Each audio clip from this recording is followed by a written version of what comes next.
महापालिका शोमिका माडिक करतायत. तर अनेक मागण्या गेल्या अनेक वर्षांपासून त्या करत आलेल्या आहेत आणि आता डिबेंचर फुटीची रक्कम मोठ्या प्रमाणात कपात केलेली आहे. ती पुन्हा एकदा त्या ठिकाणी परत मिळावी ही मागणी घेऊन ते मोर्चात सहभागी झालेत.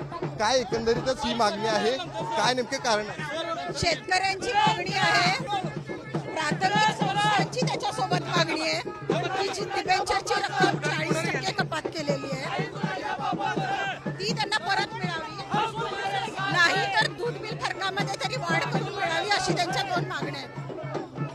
त्या मागणीचं निवेदन घेऊन आम्ही चाललो. इतक्या वर्षामध्ये गेल्या 30 वर्षामध्ये जी डिबेंचरची रक्कम कपात होत होती ती 50 पैसे ते 55 पैसे म्हणजे 10% रक्कम होती. यावर्षी त्यांनी 40% कपात केलेली आहे, म्हणून संस्था अडचणीत आलेल्या आहेत. खाली त्यांना सभासदांना द्यायला पैसे नाही आहेत.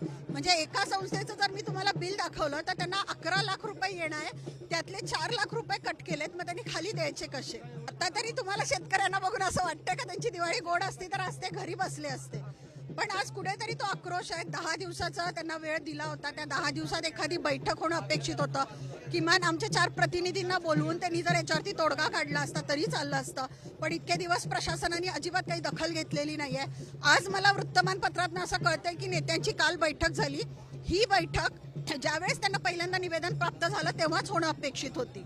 आणि मला वाटतं लोकांना विश्वासात घेऊन घेतलेले कुठलेही निर्णय हे चांगले असतात. कॅमेरामन ओंकार वळवडे, शेखर पाटील.